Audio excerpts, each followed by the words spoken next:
행정계획 이어서 자 이제 그 소제목은 행정계획에 대한 사법적 통제법리 그랬잖아. 일단 기본 틀은 이제 행정기관에게 계획을 짜도록 정해놓은 법 때문에 문제가 돼. 행정계획 짜도록 한 법을 보면 일반적인 법보다는 좀 다르게 돼 있어. 어떤 점이 좀 다르냐면 봐. 예를 들어 우리 이제 도로교통법이라는 법에 보면 행정기관에게 경찰이라는 행정기관에게 자 도로에서 음주운전 환자가 적발되면 요건 정해놨잖아. 요건 음주운전자가 적발되면 그 다음에 무슨 조치할 수 있게 되면 면허 정지나 면허 취소할 수 있다. 응? 그것도 면허 정지를 택한다면 1년 이하의 면허 정지할 수 있다. 면허 정지 또는 면허 취소할 수 있다. 그래서 재량으로 해놨어. 응? 그러면 일반적인 법 규정은 이렇게 돼 있단 말이야. 음주운전하면 그러면 요건을 정해놨어. 요건. 응? 그 다음에 이 요건에 해당하는 자가 있으면 무슨 조치를 할 수 있는지 그걸 이제 효과라 그래. 효과. 면허 정지 또는 면허 취소할 수 있다. 응? 그래서 재량으로 규정을 해놨지. 재량. 그런데 이쪽에 보면은 여기 면허 정지나 1년 이하의 면허 정지나 또는 면허 취소할 수 있다. 그래서 요 간단하게 보면 우리 행정기관에게는 할 거냐 말 거냐 하기로 한다면 면허 정지를 시킬 거냐 면허 취소를 시킬 거냐 거기서 잘 고르면 되는 거야. 선택 결정을 잘하면 돼. 그치? 그런데 계획 짜도록 한 법 규정을 보면 자 뭘 정해놨냐면 뭐뭐를 위하여 국토의 균형 발전을 위하여 응? 도시민의 건전한 생활 환경을 확보하기 위하여 목적을 정해놨어. 목적 어떤 추상적인 목적. 응? 이 목적을 달성하기 위하여 행정기관은 무슨 계획을 수립 시행할 수 있다. 그러니까 뭐뭐뭐뭐 계획을 수립하고 시행할 수 있다. 뭐 하여야 한다도 있을 수는 있지만 또 재량이라고 하죠. 자 그러면 자 목적을 달성하기 위해서 계획이라는 수단을 사용할 수 있게끔 이렇게 나왔어.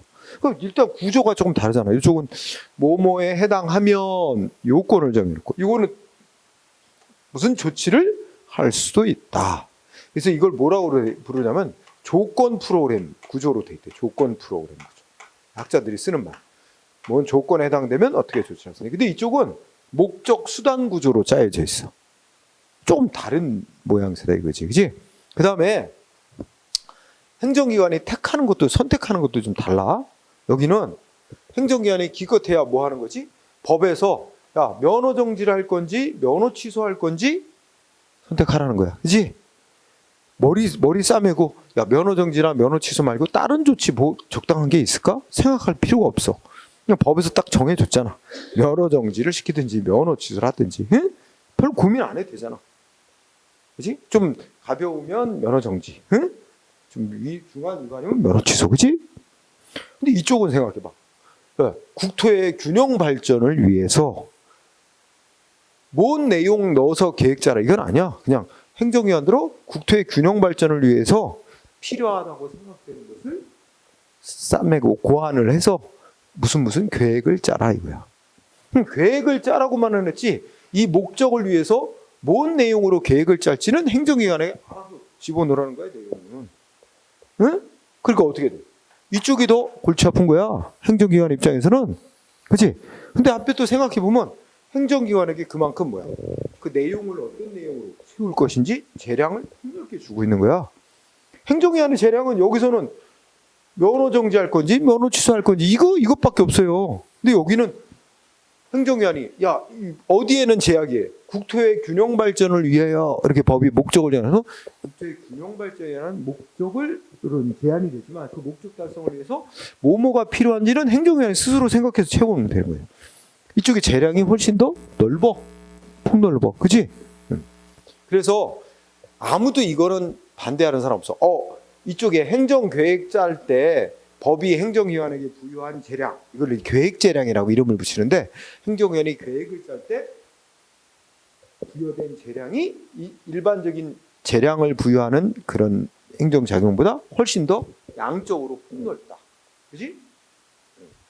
그거는 아무도 뭐 이견이 없어. 근데 이제 이 재량이 질적 차이까지 있느냐? 응? 요거는 좀 더 학자들과 논란이 있어. 질적인 차이. 근데 어쨌든 다 뭐 행정위원회 재량이다. 별 차이 없다. 응? 많은 사람도 있지만 다수 학자들은 아까 말했듯이 여기는 딱 법이 정해놓은 것 중에 잘 선택하는 문제야. 재량이라는 게. 그지? 근데 이쪽은 법이 정한 어떤 뭐뭐 중에서 뭘 택하라는 게 아니라 알아서 채우래, 내용을 스스로. 그리고 더 골치 아픈, 어떻게 보면 골치 아픈 측면도 되고, 어떻게 보면 행정위원회에 그만큼 자유를 많이 주는 거잖아. 그지? 그래서, 이쪽은 새로운 걸 행정위원회에 찾아내서 집어넣어라. 응? 계획 내용 속에 한 거라. 질적으로도 이쪽이 좀 다르다는 거야. 응? 이건 일상생활에 예를 들면, 여러분들이 동생한테 돈 10,000원 주고, 그지? 응? 나 집에서 맥주를 한 잔 먹고 싶은데, 뭐 안주거리가 없다, 야. 응? 너 가서 땅콩을 사오든지, 오징어를 사오든지, 쥐포를 사오든지 할래? 동생한테 시켰어. 그러면 동생은 하면 뭐 하면 되는 거야? 오징어 아니면 쥐포 중에 하나 사오면 되는 거잖아. 간단한 문제잖아, 그지? 이쪽은? 네, 그냥 동생한테, 맥주 안주가 없는데 맥주 안주에 적합한 거 좀 안주 좀 사와. 그럼 맥주 안주에 적합한 거는 동생이 생각하는 안주에 훨씬 더 넓을 수도 있잖아. 오징어나 쥐포만이 아니라 여러 가지 다른 거, 그렇지? 이쪽이 훨씬 재량이 넓지, 그렇지? 대신에 동생 입장에서는 또 고민스러울 수도 있어. 뭘 사가야 이게 또 뭐 이런 걸 사왔냐고 싫은 소리 안 들을까, 그렇지? 그러니까 창의적으로 생각해내야 되는 측면이 있지, 이쪽은, 그렇지? 그런 걸 비유한 거야. 그래서 지금 얘기한 게 이제 그 용어가 계획재량이라는 용어 쓰는 거야, 그렇지? 그래서 그 세 줄은 눈을 읽어봐. 위에 행정계획에 대한 사법적 통제. 그러니까 사법적 통제 법리는 뭐야? 이 법원이 이제 심사해서 계획이 무효 취소 이거 하는 거거든.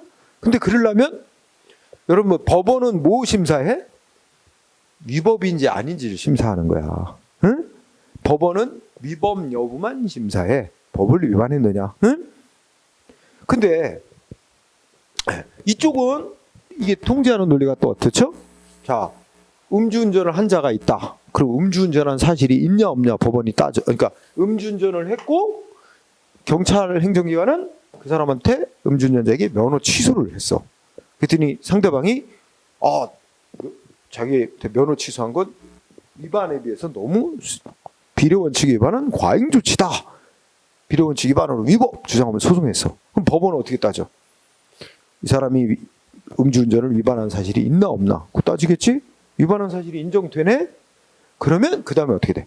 그러면 위반 정도에 상응하는 그 비례원칙에 맞는 조치를 행정위원이 재량껏 선택을 했는가? 이거 심사해서 이건 위반 정도는 약한데 너무 면허 취소라는 법이 허용하는 최고 무거운 조치를 했다.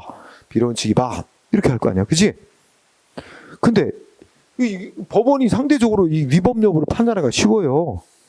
그래서 이런 일반 원칙, 비례 원칙에 위반했는지, 평등 원칙에 위반했는지 이런 거 적용해서 위법 여부 판단이 비교적 쉽다고. 근데 이쪽은 봐봐. 아까 예를 들어서 국토의 균형 발전이라는 목적을 위해서 행정위원회 계획을 짜를 수 있게 하는데 행정위원회 계획을 짰는데 그 속에 국토의 균형 발전을 위해서는 인천은 좀 개발을 좀 억제해야 되고, 김포는 서울시로 편입해야 되고, 경기 북도와 남부는 나눠야 되고, 이런 내용 포함했다고 가정해보자. 근데 그게 법원이 그게 국토의 균형 발전이라는 법이 정한 목적을 위해서 합당한 건지 아닌지 법원도 잘 몰라. 그거는 법 문제가 아니잖아. 그죠? 어쨌든 어떤 전문적 정책적인 판단 영역이야. 그죠? 근데 그렇게 이제 상대적으로 인천은 좀 개발을 억제해야 된다 이런 내용이 들어갔다. 그죠? 인천 시민 입장에서는 열받을 수도 있지. 그지? 자, 그렇게 짜놓은 거에 대해서 그러면 우리 법원은 그 내용이 인천 시민주의노가 인천 다른 데는 개발 이렇게 하도록 하고 하는 계획, 인천은 개발을 억제하는 내용의 계획이다. 인천 시민 중에 누가 이 계획으로 인해 자기들의 불이익을 입는다. 소송 냈다고. 법원은 국토의 균형 발전이라는 건 뭐다? 뭐 해석을 해보겠지만 그래서 그런 내용 인천의 개발을 억제하는 것이 법에 어긋나는 거지. 이거 판단 무지 어려워요. 그 전문가도 아니야. 그죠? 우리가 앞서 배운 행정기관의 전문기적 판단을 존중해야 될 그런 영역입니다. 판단 여지가 인정돼야 될 영역이야. 거기는 법원이 그런 내용을 힘들게 심사할 수는 없어. 그래가지고 뭐 이게 비례 원칙에 위반했는지 뭐 이런 신뢰보 원칙, 평등 원칙 이런 거 갖고 이게 또 위법 잣대 평가하기도 힘들어요. 이쪽은. 그래서 행정계획 법원이 위법 여부 심사하는 데 있어서 행정기관이 짜놓은 내용 있잖아. 계획 속에 포함시킨 내용이 법의 목적에 어긋나는 내용이자 이거는 심사하기가 무지 어렵다, 힘들다. 그러면 그래서 이제 그 위법성 심사하는 방향은 뭐하냐면 이 행정기관이 짜놓은 계획 때문에 뭐 불이익 입는 국민들 있고 이익 보는 국민들 있고 또 그것이 공익과 연관이 공익을 침해하는지 공익 목적 달성의 필요성이 큰 이런 거 이 계획과 관련된 이익 불이익 국민들 간의 이익 불이익 공익 이런 다양한 이익을 제대로 조사해서 반영을 비중만큼 제대로 반영한 내용의 계획을 짰는가 이 계획 짜는 절차에 얼마나 관계된 이익을 제대로 반영했는가 요걸 이제 기준으로 해서 위법성 심사하는 쪽으로 방향을 바꾼 거야. 그게 형량 명령 이론이라고 하는 독일의 판례에서 제시한 논리예요. 응? 자, 그래서 다시 위에 세 줄 읽어봐.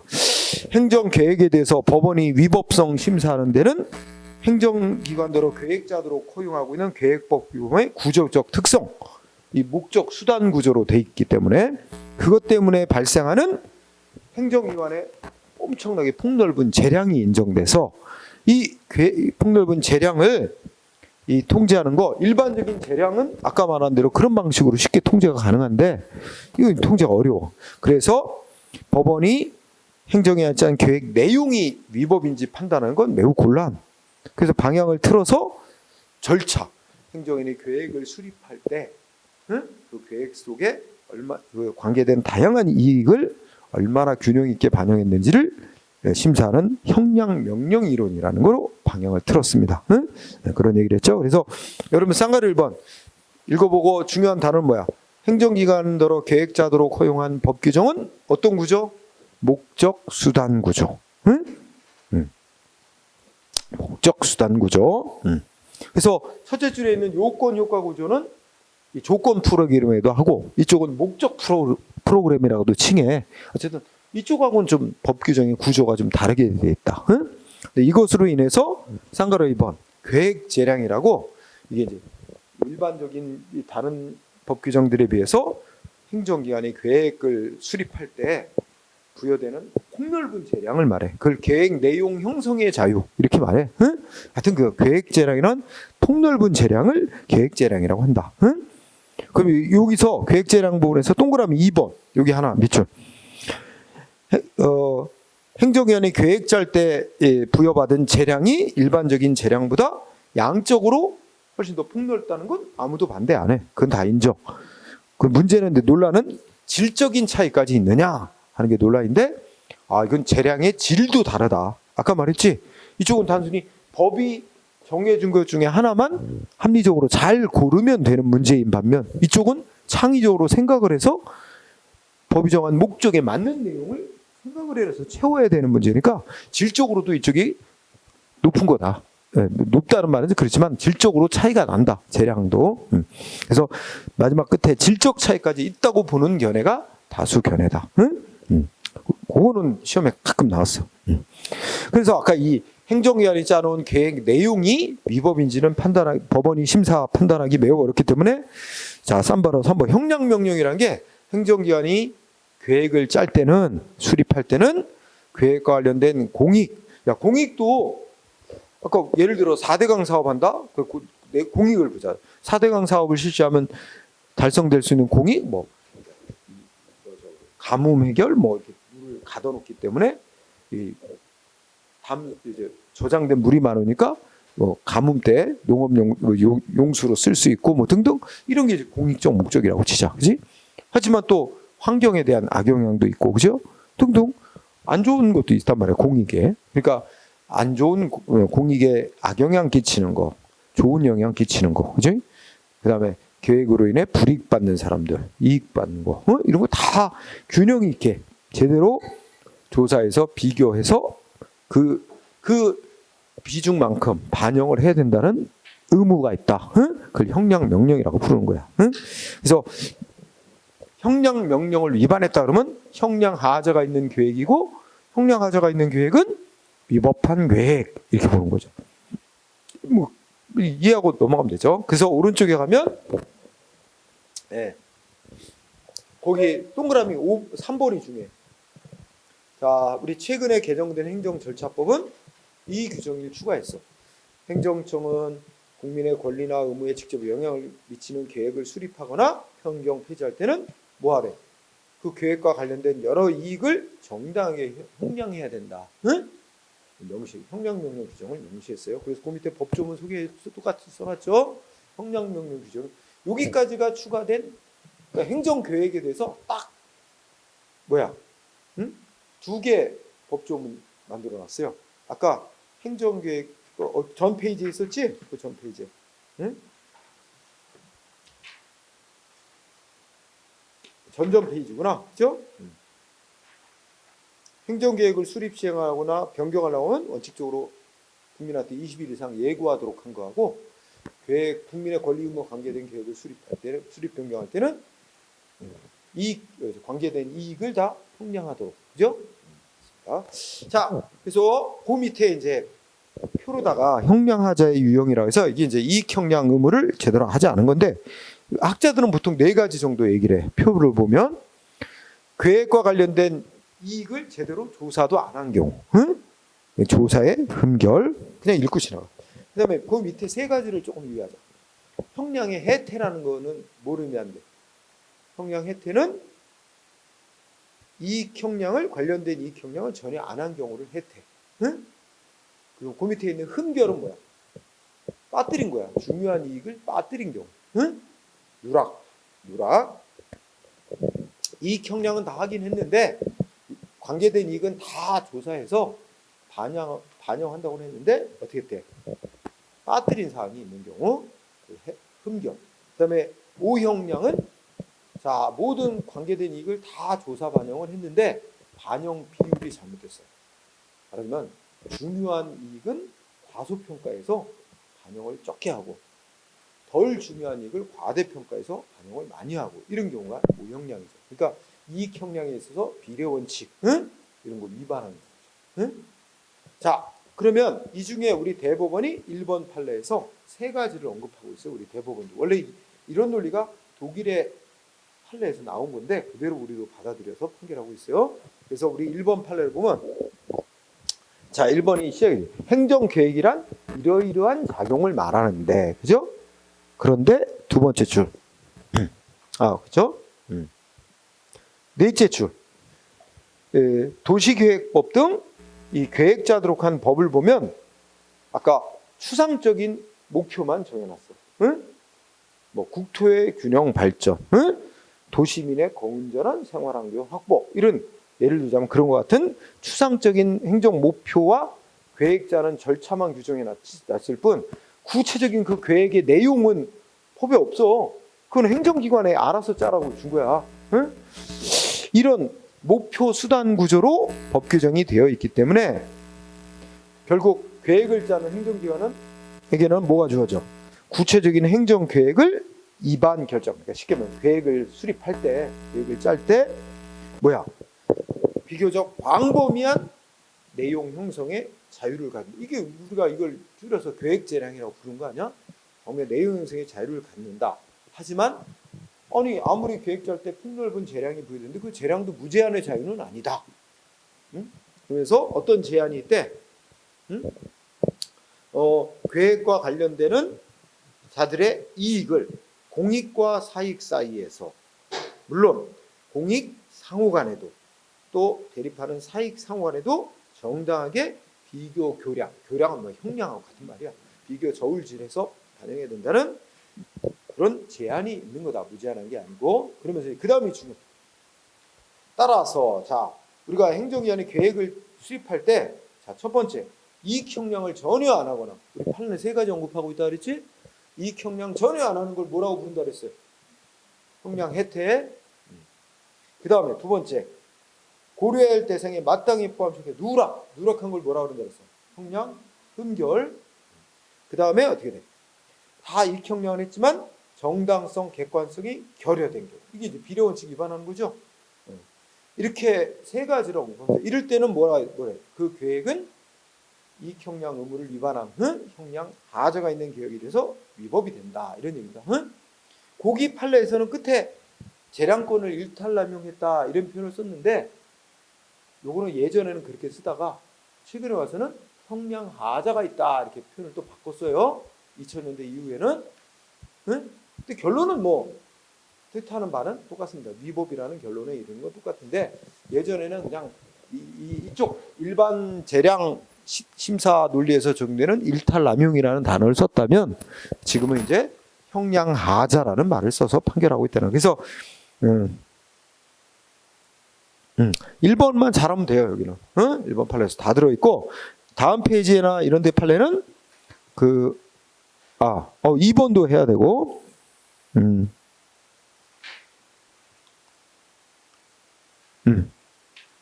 자 1번 했죠. 1번 중요. 그 다음에 2번은 한 줄이면 돼. 자 뭐냐면 지금 이익 형량 해야 된다는 거 있잖아. 이거는 행정기관이 알아서 스스로 계획을 짤 때도 물론이거든요. 국민으로부터 신청을 받아갖고 뭐 계획을 짤 때도 마찬가지다 이거야. 그래서 어디가 포인트야? 그렇지. 거기 2번에 보면 위쪽은 뭐야?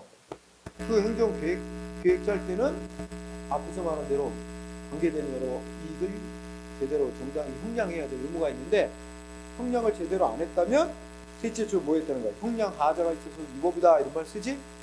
그러면서 이렇게 이익 형량을 제대로 해야 되는 거는 넷째 줄 뭐야?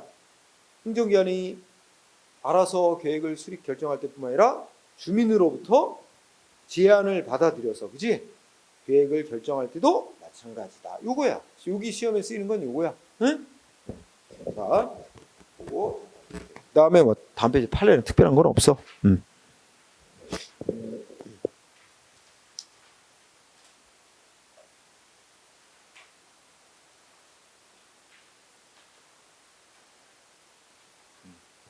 자, 그다음에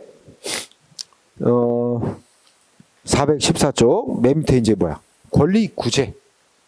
그럼 권익구제 하면 소송이 먼저 떠오를 거야. 그지? 행정소송. 그럼 우리 아까 봤지. 행정기관이 짜놓은 계획 때문에 계획이 시행되고 해서 자기의 권리 침해 당한 자가 소송을 제기할 수 있느냐? 첫 번째로 문제되는 건 뭐야? 행정기관이 짜놓은 계획이 성질이 다 똑같은 게 아니기 때문에 뭐야? 처분의 성질을 갖는 계획만 소송 대상으로 삼을 수 있죠. 그죠? 그래서 거기 동그라미 1번. 행정쟁송, 소송을 생각하면 처분성이 인정되는 계획이라야 행정소송 대상으로 할 수 있죠. 그죠? 그건 너무 당연한 논리 아니야? 그러니까 모든 행정계획이 소송 대상 되는 건 아니겠죠? 그런데 2번을 보면 그러면 어떤 행정계획이 소위 아까 국민의 권리 의무에 직접 변동을 일으키는 계획이라서 처분성이 인정된다 하더라도 소송을 제기해서 법원으로부터 승소 판결 받기가 무지 어렵습니다. 그럼 왜 그러냐면 이것도 관련돼 있어요. 법원은 행정기관이 짜놓은 계획 내용이 위법인지는 내용이 위법 심사 판단 어렵죠.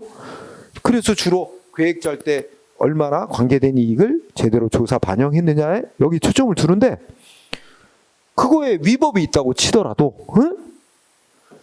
법원이 계획을 위법이라고 판결 내릴 때쯤 되면 계획이 실행에 옮겨져서 한참 또 시간이 흐른 뒤에 판결을 할 거란 말이야. 근데 행정기관은 계획을 짜서 결정 발표하고 계속 진행을 해요. 그럼 판결 내릴 때쯤 되면 어떻게 돼? 거의 막 80~90% 막 시설이 막 지어지고 계획대로 막 완공이 돼가는 편이야. 그래가지고 설령 계획이 제대로 이익을 반영 안 하고 계획을 짰다 하더라도 위법은 인정해 법원이. 이 계획은 위법한 거는 맞다. 하지만 이거 취소하기에는 늦었다. 응? 이걸 취소하면 없던 일로 만드는 거라 원상복구를 해야 해야 되거든. 그 비용 어마어마해요. 4대강 만약에 가정을 해서 저희 한강 살리기 사업, 낙동강 살리기 사업 위법이다. 취소한다 해봐. 그럼 막 그 수조 원 집어넣어 갖고, 응? 보건설하고 이거 했던 거. 그리고 어떤 문제가 생겼어. 그거 사업하느라고 물에 잠기는 지역에 포함되는 토지 소유자들 다 보상금 주고 다 이주했어요. 그거 다 원상복구해야 되는 거예요, 그거. 그죠? 얼마나 혼란스럽겠어요. 그래서 그때 이제 우리 행정소송에서 내리는 판결 중에 하나가 사정판결이라고 있잖아. 위법한 건 맞는데 이거 취소하면 공공이익에 큰 지장을 초래할 그럴 경우에는 판결문에 위법이라고는 쓰는데 이거는 취소하지는 않는다. 그래서 기각을 한단 말이에요. 그래서 이런 판결이 내려질 가능성이 높아요. 결국 뭐 하고자 하는 거야? 소송을 통해서 위법한 계획을 취소받는다는 건 거의 드물다는 얘기다. 하늘의 별따기다. 응? 남는 건 뭐밖에 안 남아. 그러니까 위법한 계획 때문에 재산 피해 본 거 있잖아. 피해 본 거 돈으로 손해배상 청구해서 배상받는 거 이것밖에 실질적인 구제 방법은 안 남습니다. 응? 그러니까 지금까지 한 얘기 보면 소송을 한 국민의 입장에서는 잘못된 계획이 실행되어서 뭔가 시설물이 막 지어지거나 이런 거 원치 않은 건데, 그지? 그 목적은 달성 못해. 결국 그거 예를 들어 4대강 보가 건설되었고 이미 그 어쩔 수 없고 피해돼서 돈으로만 보상받으래. 자, 사후적인 구제가 이렇게 어렵단 말이야. 응? 없던 일로 하기는 어렵고 돈으로밖에 구제 못 받아. 가장 바람직한 거 뭘까? 잘못된 계획이 짜여지지 않도록 하는 게 중요하지. 사전에. 지금 우리가 소송인이 손해배상이 행정소송이 손해배상이 다 사후적인 구제. 이미 조치가 이루어지고 난 다음에 사후적으로 구제받는 거거든. 사후 구제보다 좋은 건 사전에 예방하는 거야. 그러니까 잘못된 계획이 짜여지지 않도록. 그러려면 뭐가 필요하냐? 행정기관이 계획을 짤 때는 좀 장기간 관련된 이 계획이 실행이 어떤 안대로 실행이 됐을 때는 어떤 부작용을 가져올지, 그죠? 충분히 시간을 여유 가지고 토론도 하고 관계된 자들의 의견도 들어보고, 그죠? 다 해서 좀 시간을 충분히 가. 또 그리고 일시에 전국에 다 한 번 다 할 게 아니라 어느 지역에 실험적으로 소규모로 실시를 해보고 그걸 해서 한 5년이든 10년이든 이거 본 다음에 거기 큰 문제가 없구나. 이렇게 되면 이제 이렇게 하든지. 독일이나 이런 데는 그렇게 한다는 거야. 뭘 한 번 하면 그 환경 한 번 망가뜨리면 복구하기가 너무 어렵잖아. 그렇게 한다는 거야, 장시간. 우리나라 그 이명박 진짜 아니 지 임기 안에 4대강 사업을 다 완공해야 된다는 거야. 한겨울에도 막 바다 물속에다 콘크리트 쏟아부으면서 이런 말도 안 되는 게 어딨어. 지도는 아니라고 세금으로 수십조 원을 그래갖고 그 한겨울에 사람도 죽고 공사차랑 들어가다가 강물에 빠져 공사차랑 사람도 죽고 한겨울 속에 강물 속에다가 그 콘크리트 그러니까 제대로 굳지도 않고 다음에 비 좀 오니까 다 또 콘크리트 보는 거 다 떠내려가고 매년 돈 막 전국적으로 몇백억이지 몇천억씩 보수공사 맨날 들어가고 개판으로 만들어 놓고 말이야. 아니 하고 싶으면 소규모로 한 군데나 해서 시범을 해보고 그게 성공적이면 확대해야지. 그렇게 일시에 막 수십조. 몰라. 이게 무슨 그때가 무슨 미국의 경제 대공황 같아서 무슨 뉴딜 정책처럼 국민들 노동자로 해가지고 임금 주고 경제 부흥시켜야 될 그런 목적으로 하는 것도 아니야. 왜 그러게 하는지, 그죠? 하여튼 그랬습니다. 그러니까 그거 하느라고 아까 말한 대로 막 무리수를 써서 그거 하면 저 국민 나랏돈 500억 이상이 들어가는 사업이면 소위 예비 타당성 조사를 거치게 돼 있는 게 기존의 법인데, 그거 거치게 되면 이 BG 분석 비율이 2를 안 넘어서 타당성이 없다고 나올까봐 그거를 대통령령으로 그런 치수 사업은 그거에 해당하지 않는다고 싹 또 대통령령으로 고쳐가지고, 그래가지고 예비 타당성 조사도 안 거치고, 그러고는 그 수십조를 쓴 거야. 응? 그래, 그게 또 소송 걸렸지만 아까처럼 그렇게 됐고. 응. 지금 와서 그 부수기도 힘들잖아. 거기 또 수십조 원 들어갈 텐데. 응? 참. 소송 들어가 있으니까 빨리 더 완공하려고 서두른 거야. 응? 판결 나오기 전에 어느 정도 완공 가까이 둬야 법원도 취소 판결 못 내린다. 더 서두르는 거야. 자, 어쨌든 여기 결론. 이렇게 사후적으로 소송을 통해 취소받는 거 무지 어려운 일이다. 응? 그러니 가장 바람직한 건 뭐다? 응? 사전에 예방하는 거다. 그죠? 사전 예방을 위해서는 계획을 수립할 때 충분한 기간을 가지고 다양한 의견을 수렴하는 그런 절차가 필요하겠죠? 응? 자, 그래서 여러분들이 저기 먼저 봐. 페이지를 오른쪽으로 넘어봐. 219쪽. 217쪽. 417쪽. 417쪽 중간에 보면 쌍가로 4번 뭐라고 썼어? 사전 구제로서 절차적 통제의 중요성 이랬죠? 응? 그래서 거기 얘기가 뭐야? 사전에 계획 확정 짓기 전에 충분한 시간을 두고 의견 수렴하는 절차 이런 게 매우 중요하다. 응? 그런데 현재 우리 행정절차법에는 이와 같은 행정계획의 수립 및 확정 절차에 관한 규정이 없다. 응? 근데 이 아까 말한 개정된 조항이 만들어져서 아까 뭐가 들어왔어? 계획을 수립할 때는 이익 형량해야 된다. 응? 관계된 이익을 모두 다 형량해야 된다는 조항은 추가되긴 했어. 응? 그래서 예전에는 이게 없다라고 단정을 지어서 출제가 되고 했어요. 근데 지금은 딱 단정 짓기는 조금 애매한 상황이 됐어. 그죠? 그 정도면 계획 수립 절차에 관한 규정을 두었다고 할 수 있는 건지 조금은 애매합니다. 응? 그래서 그거는 약간 삼각형 정도? 응? 없다라고 단정하는 건, 그러니까 예전의 기출문제품은 있다 X야. 응? 지금은 또 없다라고 단정하기도 힘들어. 응? 삼각형 정도로 됐죠. 자, 그러면 판례 415쪽 위로 올라가면 자, 뭔 의미를 띠나 보자. 두 번째. 자, 도시계획시설 결정은 광범위한 지역과 상당 기간을 거쳐 다수의 이해관계에 다양한 법적 경제적 영향을 미치는 것이죠. 자, 일단 행정위원회 짜놓은 계획 시행에 착수가 들어갔대. 그지? 계획 시행에 착수한 뒤에는 설령 그 계획이 위법이라 하더라도, 응? 손해배상 이런 거 받는 거는 받을 수 있는 건 별개로 하더라도, 그지? 그 계획이 중대명백한 위법이 있어서 뭐 권한 없는 자가 짜는 계획이라든지 이렇게 해서 처음부터 무효가 아니면 이제 취소할 수 있는 정도의 위법이 있다면 그거를 취소해달라고 소송하는 건 허용될 수 없대요. 응? 그죠? 응?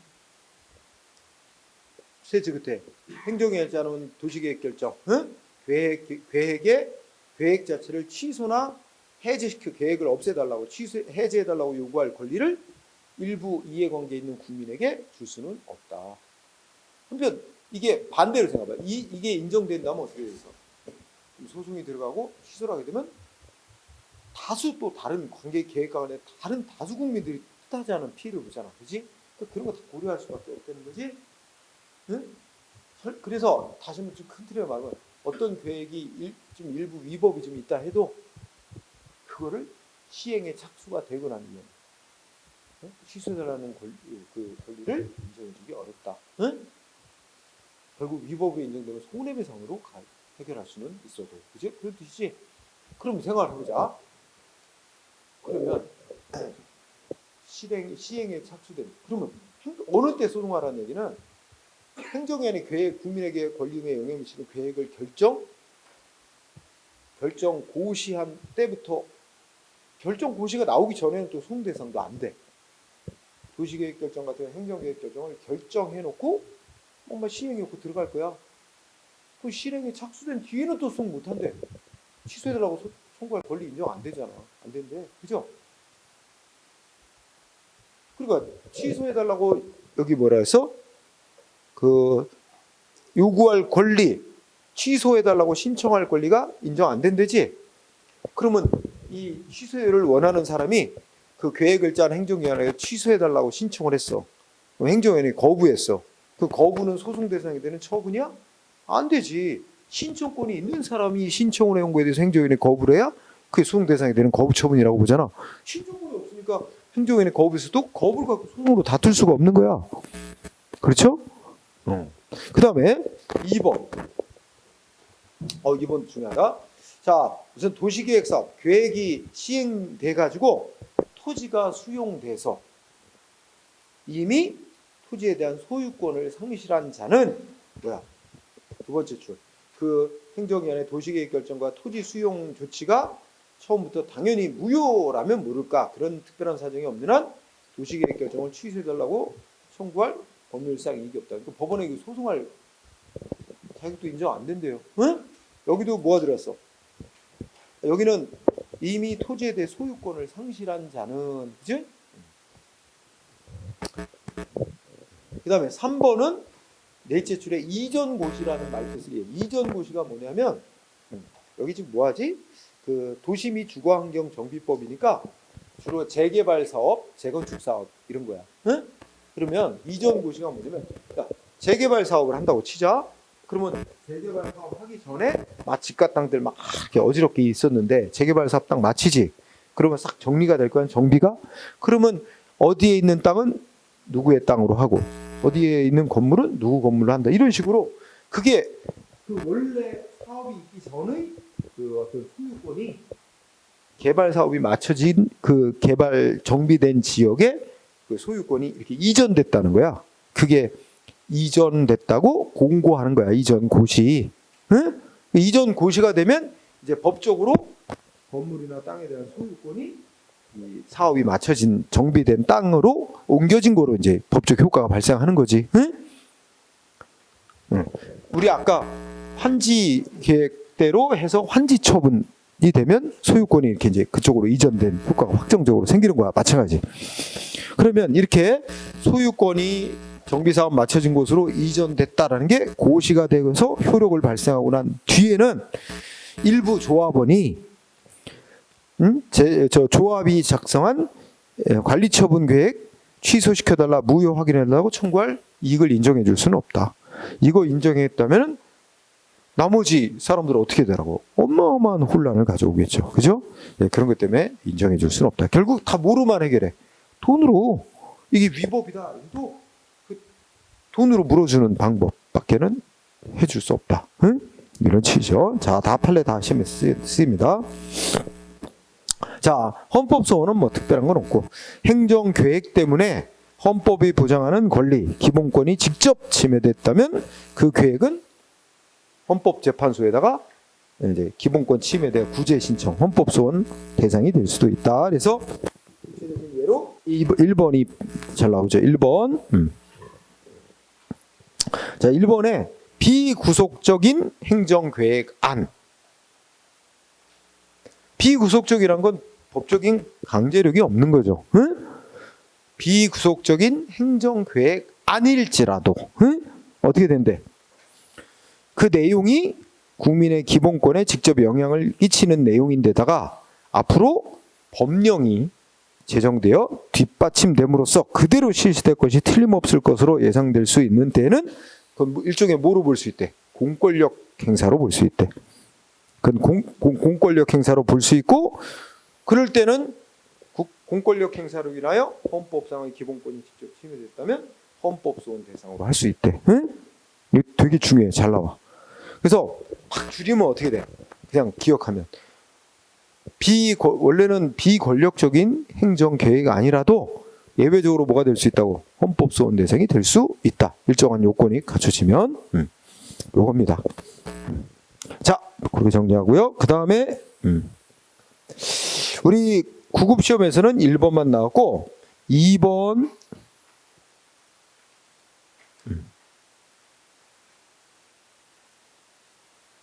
2번은 우리 9급에서는 안 나오고 좀 더 높은 시험에서 나왔었는데 거기 그냥 저기 뭐야 한국토지주택공사 이전 방안 응? 요거로 제목으로 잡읍시다. 이게 뭐냐면 우리 노무현 정부 때부터 지방 균형 발전 추구했잖아. 그죠? 그래서 뭐야 노무현 정부는 너무 수도권이 과밀하고 응? 서울이 너무 비대하다. 그래갖고 수도로를 충청도로 옮기려고도 했었고 또 그리고 또 하나 추진한 거 지금도 이어지고 있는 건 뭐야 그 아까 혁신도시 각 그 지역마다 혁신도시를 지정해서 거기를 신도시 구청하는 거죠. 그리고 거기 그렇게만 하면 이 분산이 안 되니까 수도권에 몰려 있는 각종 정부 산하 기관들 무슨 공단 공사 이거 다 강제로 이주시키는 거잖아. 그래서 이게 한국토지주택공사 LH공사는 본사가 어디로 이사 갔어? 이전해서 진주로 이사 갔어. 진주. 응? 진주. 여기 내가 우리 아들내미가 저 진주에 가서 공군으로 군대 갔는데 거기 가느라고 또 진주를 가봐서 알아. 그 앞에 LH공사 본사가 거기 있다는 걸 확실히 알았어.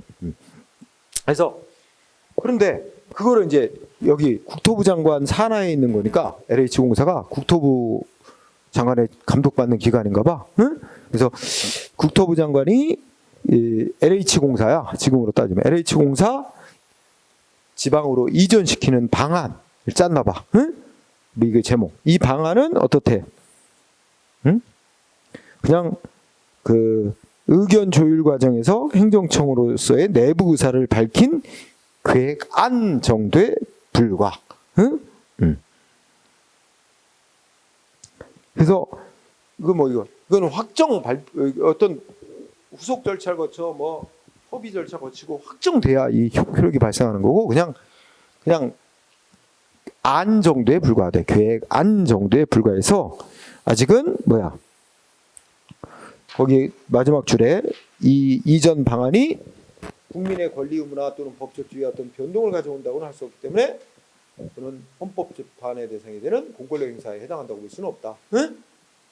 이건 그냥 내부적인 안 제시에 불과한 정도였대요. 응?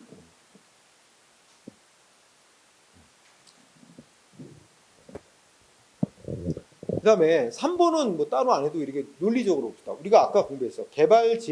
어느 지역을 개발 제한구역으로 지정하는 행위는 구속적인 행정계, 처분성이 인정되는 거야. 그럼 처분이 뭐가 가능해? 위법한 처분이었다면 행정소송 제기를 통해서 구제받을 수 있지. 그러면 행정소송 제기해서 구제받을 수 있으면 행정소송 먼저 거쳐야 돼요. 행정소송을 먼저 제기하지 않고 구제 절차를 거치지 않고 곧바로 헌법재판소에 구제해달라고 신청하는 건 안 됩니다. 헌법재판소의 그 구제 신청은 보충성 원칙이란 거에서 다른 구제 절차를 다 거쳤거나 다른 구제 절차가 없을 때 그때 최후의 구제 수단으로 헌법재판소에 신청하도록 하는 게 보충성 원칙이라는 거예요. 근데 먼저 소송을 통해서 구제받을 길이 남아 있다면 그 절차를 먼저 거쳐야지 바로 헌법재판소 소송 신청하는 건 허용될 수 없다는 거예요. 그러니까 언제는 바로 각하시켰겠죠. 응? 그런 뜻이고 특별한 건 없고요. 4번은 좀 중요하게 봐야 돼요. 4번은 두 번째 끝에 대학 교육 역량 강화 사업 기본 계획. 대학 교육 역량 강화 사업 기본 계획. 요거는 뭐래요? 결론이 헌법 소원 대상이 되는 국가의 공권력 행사로 보지 않았습니다. 이게 문제된 거는 여기 봐. 4번 첫째 줄에 국공립대학교의 총장 직선제를 개선하는지 여부를 국가의 재정 지원 평가 요소로 반영하고 이 총장 직선제를 안 바꾸면 여기 개선이라는 말을 쓰는데 그러니까 우리 국공립대학 지방에도 다 있잖아. 뭐 저기 충북대학교, 충남대학교 다 있잖아. 이렇게 지방에. 근데 대부분의 그 국립대학들이 총장을 직선제로 선출해. 그 대학의 교수와 또 무슨 뭐 학생들도 참여, 뭐 직원들도 참여, 뭐 이런 식으로 해갖고 하여튼 투표로다가 직선제로 선출하는데 이게 별로 마음에 안 들어 봐. 박근혜 정부에서. 응? 그러니까 이거 총장 직선제로 돼 있는 걸 좀 바꿔라. 응? 그걸 바꾸면 뭐 한대? 점수를 높게 줘서 국가가 예산 지원을 많이 내려보내고, 안 바꾸면 이거 재정 지원에서 좀 제외, 응? 삭감, 이런 식으로 돼 있는 거야. 그러니까 저기 입장에서는, 그 대학 측에서는, 응? 이거는 헌법은 대학의 자율성을 보장하게 돼 있어요. 대학의 자치권이라는 게 기본권으로 보장이 되고 있어요. 그러니까 이거는 아니 국가에서 이제 국공립대니까 당연히 국가가, 국립대학은 국가 운영하는 대학이잖아. 그럼 예산, 재정 지원을 응? 무기로 해가지고 협박하는 거다. 응? 니네가 안 바꾸면 재정 지원 줄일 거야. 이건 뭐야? 강제나 다름없는 거 아니냐? 고치라고. 이건 공권력 행사로 보고 헌법이 보장하는 대학의 자치권, 응? 자율성을 침해하는 위헌적인 조치다 하고 싸웠는데 결론은 뭐야? 이건 헌법소원 대상도 안 되는 거래. 공권력 행사가 아니래. 응? 그러면서 이거는 딸을 지어보는 각 대학들에게 맡겨진 거래. 맡겨지긴 뭐야. 안 따르면 재정 지원 삭감되는데, 나는 견해를 달리한다. 개인적으로. 안 따르면 불이익받게 돼 있는 건데, 그죠? 강제나 다름없는 거 아니야? 네. 코에 걸면 코걸이식으로 입맛에 맞게 결정하는 거야. 자, 거기 6째 줄 끝에 보면 어떻게 돼? 응? 이거 이 개선하면 높은 점수를 줘갖고 뭐야? 더 많은 지원금을 받게 될 뿐이다. 응? 이거에 따를 의무를 부여한 건 아니다. 이게 핵심 이유야. 그렇지만 사실상 안 따르면 불이익 준다는 거랑 똑같은 거 아니에요? 응? 따른 자에게 이익을 많이 주겠다는 거잖아. 그럼 글쎄 그게 안 따르면 불이익 주겠다는 거잖아. 응? 근데 하여튼 이거는 따라야 될 의무를 부여한 건 아니기 때문에 공권력 행사가 아니다. 헌법소원 대상 아니라 그랬어요. 제목, 대학 교육 역량 강화 사업 기본 계획. 그 다음에 밑에 5번 가면 어떻게 돼요? 응? 공공기관 선진화 추진 계획이라고 있어. 공공기관 선진화 추진 계획. 2008년도. 이거는 행정 계획이긴 한데 국민의 기본권에 직접적인 영향을 끼치는 내용은 아니다. 그래서 이러고 저러고 해서 이것도 헌법소원 대상이 되지는 않는다 그랬습니다. 하고요. 그리고 뭐 손해전보는 특별한 건 없어. 만약에 아까도 얘기했지만 위법한 행정계획이라 하더라도 소송 대상이 소송 대상이 되면 처분성이 인정돼야 되고, 처분성이 인정돼서 소송 대상이 싸우더라도 위법 인정되더라도 취소받을 길이 거의 취소받기 힘들다 그랬지. 결국은 위법한 계획으로 인정될 때는 결국 돈으로 구제받는 거로 끝나기 마련이다. 그죠? 그래서 손해전보는 이제 위법한 계획으로 인한 피해에 대해서는 손해배상을, 응? 적법한 행정계획으로 인한 피해에 대해서는 손실보상, 뭐 이런 거죠. 응? 뭐 특별한 논점은 없어요. 응. 응. 다만 여기 동그라미 2번 보면 어떻게 돼? 현재 우리나라 행정절차법은 행정위원회의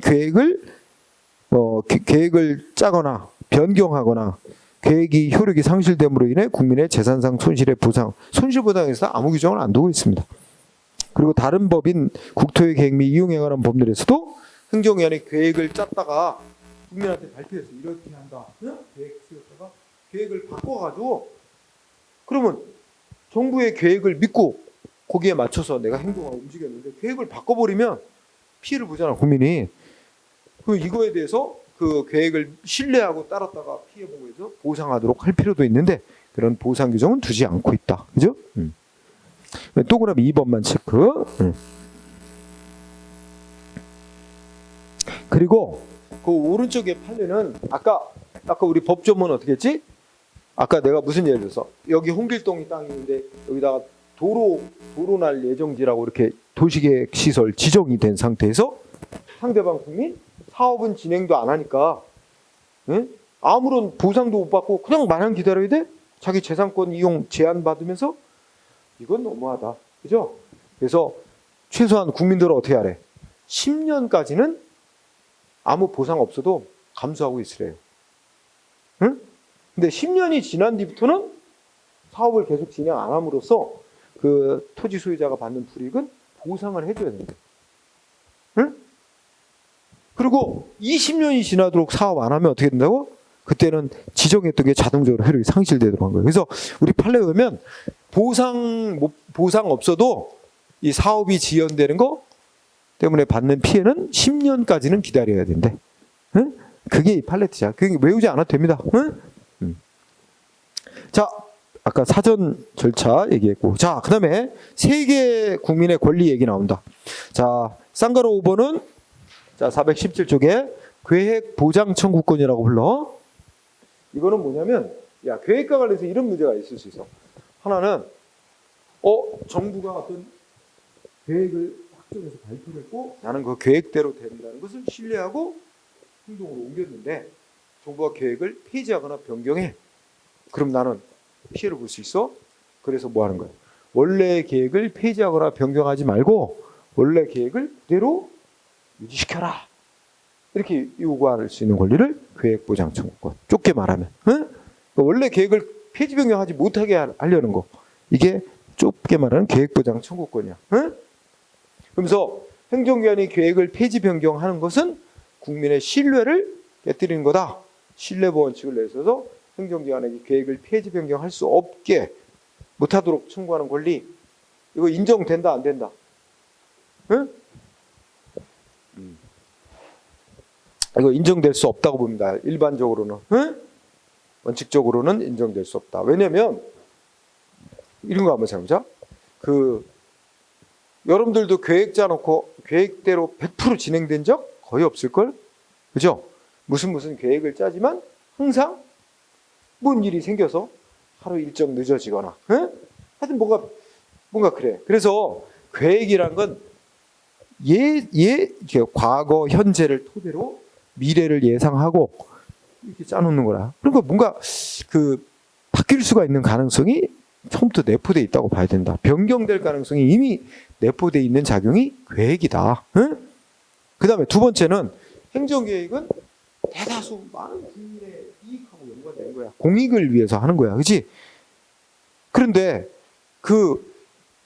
많은 국민의 공익을 위해서 계획을 짜서 시행을 했지만 이게 사정이 안 맞아. 그리고 거기는 계획 속에는 많은 세금이 투입돼, 예산이 투입되는데 이게 원래 예상하고 안 맞기 때문에 계획을 바꾸고 폐지하거나 해야 될 필요성이 있는데 일부 국민의 신뢰를 보호한다는 이유로 계획을 폐지 변경 못하게 한다면 큰 공익이 일부의 사익을 위해서 희생되는 결과가 돼야 되잖아. 그런 측면에서 봐도 바람직하지 않다는 거예요. 그죠? 그래서 간단한 결론, 국민에게 행정기관이 계획을 폐지 변경 못하게 하는 계획보장 청구권이라는 거 인정돼. 그걸 더 좁히면 원래 계획을 존속시키라고 요구하는 권리지 계획 존속 청구권 인정될 수 없다고 봅니다. 응? 그래서 동그라미 2번 인정 여부 여기 포인트예요. 응? 그러면 두 번째 줄 끝에 결론 일반적으로란 말은 원칙적으로 이 말하고 거의 같아요. 응? 원칙적으로 특별한 예외가 없는 한 계획 보장 청구권은 인정될 수 없다. 또는 계획 존속 청구권. 좁혀서 얘기하면 계획을 원래 계획을 유지, 존속시켜달라고 청구하는 권리는 인정될 수 없는 거로 봅니다. 그 다음에 이번엔 또 반대. 아니 행정기관이 무슨 계획을 짜놓고 시행하고 있는데 상황이 바뀌었어. 그러면 이걸 폐지하거나 변경을 하는 게 맞는데 행정기관이 안 바꾸는 거야. 그러니까 국민이 원래 행정계획을 바꿔라 하고 요구할 권리가 있느냐. 신청권이 있느냐. 그치? 그러니까 위에서 말한 계획보장 청구권 얘기는 정반대의 경우죠. 예를 들어서 뭐가 있을까? 지금 서울은 지금 서울에서 발생하는 쓰레기 어디다 메우고 있어요? 지금 인천에 메우고 있잖아. 인천 어디죠? 어디다 메우고 있어요. 근데 지금 이제 지자체들 간에도 갈등이 많지. 서울에서 발생하지. 서울에서 처리해줘. 왜 우리가 처리해야 되냐? 반발도 많아요. 그리고 이제 인천의 그 매립지 거의 다 포화 상태야. 이제 더 묻을 데도 없어. 그 매립지 땅 속에서부터 계속 쌓았는데 이제 산처럼 올라가고 더 이상 매입할 데도 없는 거야. 그러니까 반입 금지. 이렇게 서로 갈등이 생겨. 그래서 서울은 지금 발등에 떨어진 인물이 쓰레기 매립할 곳을 새로 찾는 거야. 근데 지금 그게 소위 뭐야? 그래서 서울에서 찾는데 어디가 거론되냐면 서울의 마포인가 어디가 거론돼. 응? 근데 그 지역 주민들 반발 엄청나. 소위 님비지. 우리 동네는 안 돼. 응? 난감하잖아, 그죠? 그래서 얼마 전에 그런 얘기 나왔잖아. 뭐 김포하고 이렇게 서울시하고 그거는 일설에 불과한데 김포를 서울시로 받아주는 대신에 김포를 서울에서 발생한 쓰레기 매립장 어디로 활용하고 뭐 이런 그 딜하려고 그런다 이런 의심이 나왔어 기사로. 근데 또 아니다. 뭐 오세훈 씨가 그럴 일은 절대 없다. 뭐 이러는데 절대 없긴 그거야 뭐 그 지임기 끝나면 또 뭐 다른 사람 들어오면 또 달라질 수도 있는 거고. 그럼 뭐 상황이 어떤 매립할 데 없으면 가야 될 거 아니야. 같은 서울시 안에. 지금은 김포시로 해서가 마음대로 못하지 서울시가. 근데 서울시로 편입되면 서울시가 결정하는 거지 뭐. 그 뒤는 모르는 거야. 어쨌든 그래서 그래서 예를 들자는 게 이제 어느 지역을 쓰레기 매립장 건설 예정지하고 계획 잡아놨어. 응? 근데 극단적으로 가정해서 무슨 쓰레기를 어떤 공법으로 처리하면 아주 간단하게 해결하는 방법이 발명이 됐다고 치자. 이제 매립장 필요가 없어. 근데 그 지역에다가 매립장 건설하는 계획은 계속 유지하고 있다면, 그죠? 그 지역 주민이 이 계획을 취소해라. 응? 요구할 수 있다고 봐야 되지 않느냐 이거지, 그지? 네. 그런데 이것도 마찬가지로 어떻게 돼? 응? 동그라미 2번. 우선 계획을 변경해달라고 요구할 수 있는 권리가 법으로 정해진 것도 없고, 응? 그런 특별한 사정이 없는 한 원칙적으로는 일부 국민에게 행정계획을 변경해달라고 요구할 권리는 없다고 본다. 계획을 변경할지 여부는 법적으로 행정기관에게 재량으로 부여돼 있다. 그러니까 국민에게 신청권이 인정되면 그 재량권이 아니라 기속행위처럼 바뀌는 거예요. 신청을 받으면 해줘야 되는 거란 말이야, 그죠? 그래서 인정 안 된다. 그 다음에 2개의 권리죠. 네. 자, 다음 페이지 봅시다.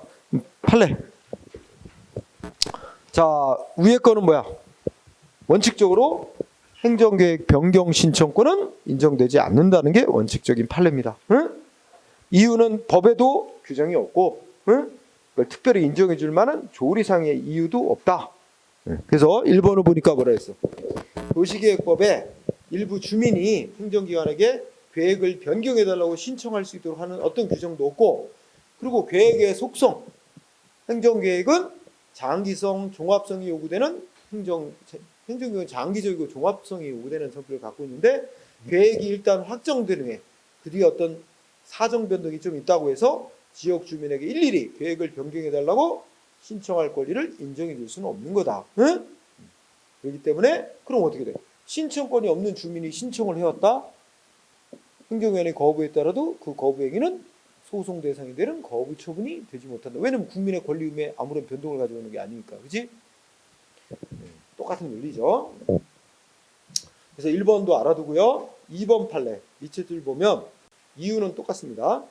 재개발 사업지구 내 재개발 사업지구로 지정된 구역 내 토지를 소유한 자, 소유한 자는 재개발 사업 계획을 변경해달라고 신청할 권리 인정되지 않는다.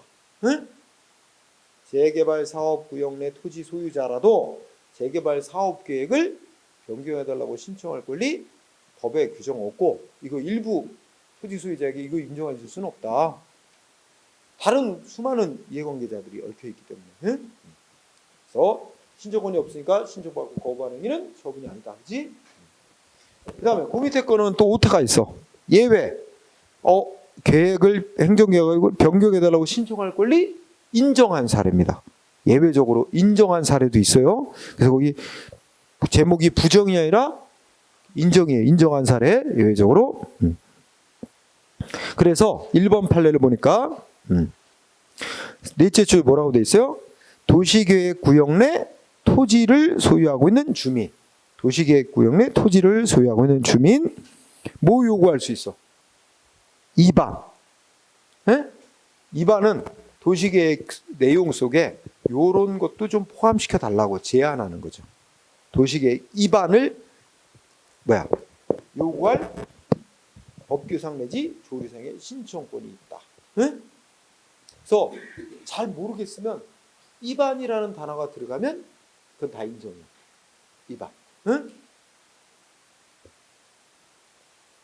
요 주민이 바라는 요런 내용도 좀 계획 속에 포함시켜 달라 이런 거잖아. 응? 그래서 그 신청권이 있으니까 신청권 있는 사람의 신청을 받고 행정위원회 거부한 행위는 소송 대상이 되는 거부처분이다. 이렇게 마무리 짓겠죠. 또 2번 판례도 도시계획 관리 구역의 토지 등을 소유한 주민은 뭐야? 역시 2반 똑같은 거야. 1, 2번 2반을 요구할 수 있는 신청권이 있다. 응? 거부한 행위는 소송 대상의 거부처분 똑같은 겁니다. 3번은 밑에 밑줄 주세요. 도시계획 구역 내 토지 등을 소유하고 있는 사람과 같이 해당 도시계획 결정에 이해관계가 있는 주민은 도시계획 시설계획의 이반권자 내지 결정권자, 즉 행정기관에게 이반 내지 변경을 요구할 수 있는 법규상 내지 조례상의 시효권. 1, 2, 3번 다 똑같아. 다 뭐야? 누구로 한정돼 있어? 도시계획 구역 내 토지 등을 소유하고 있는 주민. 응? 그 지정된 구역 내 토지 등을 소유할 수 있는 주민. 그 다음에 뭐 요구야? 이반 또는 변경. 응? 이반 또는 3번 가면 또 변경까지 들어갔어. 그렇지? 그래서 2반. 그 다음에 4번. 문화재 보호구역 내에 있는 토지 소유자. 그렇지? 문화재 보호구역으로 지정된 구역 내에 땅 갖고 있으면 문화재 보호라는 공익 목적 때문에 많은 토지 개발 이용에 제약을 받습니다. 응? 그래서 이 사람 뭐 요구하는 거야? 응? 아니 문화재청장한테 야 이게 여기 문화재 보호구역으로 지정했던 거 좀 해제 좀 해달라. 요구할 신청권 있대요. 있다. 신청권이 있어. 그러면 그 다음 자연스럽게 신청권 있는 사람의 신청에 대한 거부는 조정 대상이 되는 거부죠. 이건 당연한 거고, 그지? 그 다음에 이 5번 판례가 이제 제일 많이 쓰인 판례야. 이게 신청권 인정한 사례거든. 5번 판례가. 그래서 저 앞에 실내보호 원칙하고도 연관이 되는데 여기 읽어보면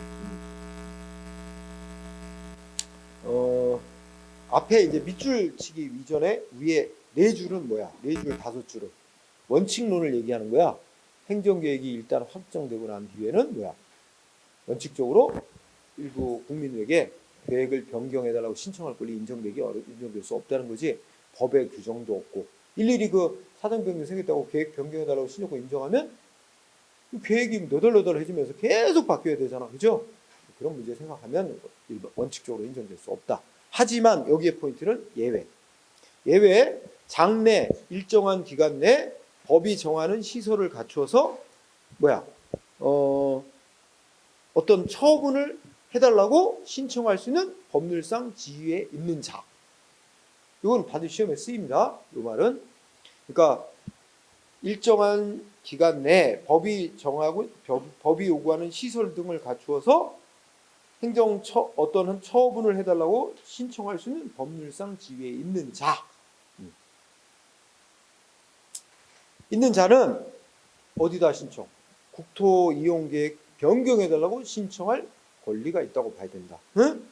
이 신청을 받고 거부한 것은 실질적으로 그 처분 자체를 거부하는 결과가 될 때는 예외적으로 계획 변경을 신청할 권리가 인정된다고 봐야 돼요. 시험은 이게 핵심입니다. 이 밑줄 친 부분만. 근데 이것만 갖고는 조금 이해가 안 될 수도 있기 때문에 부연 설명을 해보면 자 여기다가 뭘 집어넣어 볼까? 여기다가 이거 폐기물 처리 사업 그 사건하고도 연관이 있어. 그래서 어떤 사람이 근데 폐기물 처리업 허가는 누가 내주냐면 좀 바꿔서 얘기하면 환경부 장관이 내준다고 가정하자. 응? 그러면 자 홍길동이라는 사람이 자기 폐기물 처리 사업을 하려고. 그래서 홍길동이 폐기물 처리 사업 계획서를 제출했어. 폐기물 처리 사업 계획서. 폐기물 처리 허가를 받기 위해서. 자, 그러면 계획서 제출했고, 그러면 행정기관이 뭐예요? 사업계획에 대해서 적정 통보. 그러면 사업 내용은 문제 없다고 결정 난 거고, 그 다음에는 2단계 뭐야? 그 다음에 이 사람 어떻게 돼? 법이 요구하는 시설을 갖추어서, 시설을 갖추어서 신청하면, 그러면 뭐 나오게 되는 거야? 폐기물 처리업 허가 내주게 돼 있는 거죠? 아까 우리가 언급했었지. 폐기물 처리업 허가, 사전 결정하면서 공부해서 처리업 허가 이렇게 나오게 돼 있는 거야. 순서가 이렇게 가. 그러면 지금 어디까지 왔냐면 여기까지 왔어. 이거 환경부 장관으로부터 자, 사업계획서 냈더니 환경부 장관으로부터 사업 내용 문제 없다고 적정 통보를 받았어. 그러면 이제 이 홍길동은 뭐 하면 이제 최종 허가를 받을 수 있어? 법이 요구하는 시설을 갖춰서 신청하면 환경부 장관으로부터 최종 허가 받을 수 있는 거야. 그지?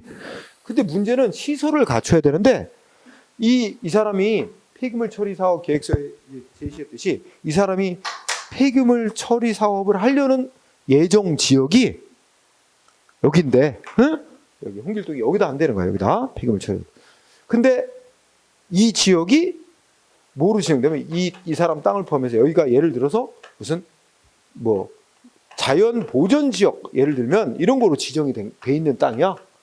이거는 누가 지정을 했냐? 이런 건 누가 지정하는 권한이냐면 국토부 장관이 권한자야. 국토부 장관이 이 홍길동의 땅, 요 부분이 포함된 이쪽 지역에 대해서 자연 보전 지역 이런 거로 지정이 돼 있는 거야. 그러면 자연 보전 지역으로 지정돼 있으면 폐기물 처리 시설을 못 해요, 설치를. 그러면 이 사람은 환경부 장관으로부터는 폐기물 처리 사업하는 거 문제 없어. 적정 통보를 받았고 폐기물 처리 법이 요구하는 시설을 갖춰서 환경부 장관한테 신청해서 허가를 받아야 될 텐데 그러기 위해서는 국토부 장관으로부터 이게 자연보전지역으로 지정이 돼 있으면 설치를 못하니까 결국은 허가를 못 받게 돼. 그러니까 국토부 장관한테 나 환경부 장관으로부터 여기 이 땅에다가 폐기물 처리 사업하는 거에 대해서 적정하다고 통보받았다. 그러니까 이 폐기물 처리 시설을 법이 요구하는 시설을 갖출 수 있도록 이거를 변경을 해달라는 거야. 응? 이게 이제 국토 이용 계획, 이 계획에 의해서 이제 이게 지정이 돼 있는 거야. 지역 지정이. 그래서 국토 이용 계획을 변경해달라고 변경 신청을 국토부 장관에게 한 거야. 응? 그랬는데 국토부 장관이 뭐야? 거부했어. 거부. 응? 이 거부한 행위가 소송 대상이 되느냐? 이게 쟁점인 거야. 그치? 그럼 여기다 붙여봐. 거기 밑으신 거. 자, 장래. 뭐라고 돼 있어? 응? 장래 일정한 기간 내 법이 요구하는 시설을 갖추어서 그럼 여기서 폐기물 처리 시설 갖추어서 이 사람 뭘 신청할 수 있어? 정식으로 폐기물 처리 허가 신청해서 허가 받을 수 있는 입장에 있는 사람 아니야? 이 사람 이 홍길동이 뭐했어? 그 법률상 지위에 있는 자인데 이 사람이 국토부 장관한테 여기 시설 설치할 수 있도록 자연보전지역을 설치가 가능한 무슨 관리지역 뭐 이런 거라든지 그런 설치 가능한 용도 지역으로 변경해달라고 신청하는데 이거 변경을 거부하면 어떻게 돼? 거부하면 그럼 이 사람은 시설을 못 갖추게 되고 폐기물 처리 허가를 못 받게 되는 거야. 그게 바로 이거 신청을 거부하면 결국 원래 이 폐기물 처리 허가를 거부하는 결과가 나오게 됩니다. 그렇죠? 그런 입장에 이런 상황에 있을 때는 이 홍길동 같은 사람은 어떻게 돼? 국토부 장관에게 국토이용계획을 변경해달라고 신청할 권리가 인정된다고 봐야 한다. 응? 네, 여기까지 핵심이죠. 응? 예외적으로 이런 입장에 있는 사람한테는 계획을 변경해달라고 신청할 권리가 있다고 봐야 된다. 그렇죠? 자, 행정계획에서는 여기까지가 이제 포인트죠. 근데 그 다음 얘기는 어떻게 됐죠? 그러면 이 국토부 장관이 계획 변경해달라는 신청받고 거부한 건 소송 대상이 된다고 인정됐겠지? 그럼 소송 대상으로 받아들여서 심사하는 거야. 그러면 이 홍길동은 뭐라고 주장하면 국토부 장관의 이 거부 행위는 신뢰보호 원칙에 위반됐다. 응? 뭐라고 주장했냐면 환경부 장관은 여기다가 이 땅에다가 폐기물 처리 사업 해도 된다고 사업 내용 적정하다고 통보를 해줬다. 나는 그 말 믿고 시설을 갖추기 위해서 돈을 들여서 막, 응? 업체하고 계약 이렇게 했는데 막대한 돈을 들여서 해놨는데 국토부 장관이 이걸 국토이용계획 변경 신청을 거부함으로써 자기는 큰 피해를 입었다 이거야. 그래서 신뢰보원칙 위반, 그 다음에 비례원칙 위반, 응? 이 두 가지 이유를 내서 그래서 국토부 장관의 거부 처분은 위법이라고 소송을 냈어. 그런데 그러니까 이제 이거를 신청권이 있다고 보고 거부 행위는 소송 대상이 되는 거부 처분 받아들여서 이런 거야. 했는데 홍길동 졌어. 첫째, 신뢰보원칙 위반이 아니다. 이유는 뭐야? 여러분 다 신뢰보원칙에서 공부했잖아. 이거 환경부 장관이 폐기물 처리 이 허가와 관련해서 이 관련된 법은 무슨 폐기물 처리 무슨 법이야. 그 법이 정한 요건을 갖췄느냐 따져서 결정하는 거고, 국토부 장관이 뭐 이거 계획 이거 변경하는 건 국토의 계획 및 이용에 관한 법률이 정한 요건 갖췄느냐 따져서 또 결정하는 거고, 각각의 관련 근거법이 다르고 요건도 다르기 때문에 그런 거야. 환경부 장관이 이 땅에다가 폐기물 처리 사업 하려는 계획 문제 없다고 통보했다 그래도 그거 이 폐기물 처리시설 설치하려는 이 땅 용도 지역을 변경해 주겠다는 그런 취지의 공적 견해 표명까지 함께한 것으로 볼 수 없다. 공적 견해 표명으로 안 보니까 신뢰보호 대상이 안 되는 거다. 신뢰보원칙 위반 아니다. 그죠? 두 번째, 비례원칙. 상대방 이거 거부당함으로써 피해 보는 거 막대한 게 시설 갖추려고 뭐 투자했는데 그 피해 보는 것도 있지만 이 지역은 이 일대는 다 자연보존지역으로 보존해야 될 공익적 필요성이 월등히 큰 데다. 이걸 변경하면 공익에 큰 피해 가져온다 이거지, 그렇지? 그래서 공익적 필요성이 훨씬 더 크기 때문에 거부를 통해서 달성하는 공익 필요성이 그러니까 거부했더라도 비례원칙 위반이라고 볼 수 없다. 그래서 끝난 거야. 이 사람 좀 억울해졌지, 그렇지? 그래서 여러분 확인 이거 하면 앞으로 가서 확인한다. 저기 행정법의 일반원칙, 신뢰보원칙, 그렇지? 그래서 페이지 52쪽에 있나?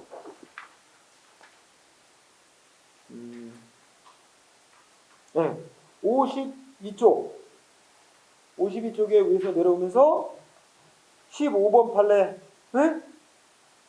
폐기물 처리 사업계획 적정하다고 행정부 장관이 통보했는데, 그 통보한 속에 통보 조치 속에 뭐야? 그 폐기물 처리 사업하려는 예정 토지에 대해서 국토이용계획을 변경해달라고 신청하면 그 변경이 된다는 취지의 공적 견해 표명까지 포함된 것으로 볼 수 없다. 그 신뢰보호 대상이 되는 거 아니다. 그죠? 이게 신뢰보호칙 위반 아니다. 그죠? 이게 같은 연결된 사실이에요. 자, 다시 봅시다. 그 다음에 419쪽에 마지막 6번 판례, 비교적 최근 판례로서 이거 공부해야 돼요. 이것도 인정됐죠? 자, 소송 낸 사람은 누구야? 산업단지 안의 토지 소유자. 그지? 산업단지로 지정된 지역 내 토지를 소유한 자.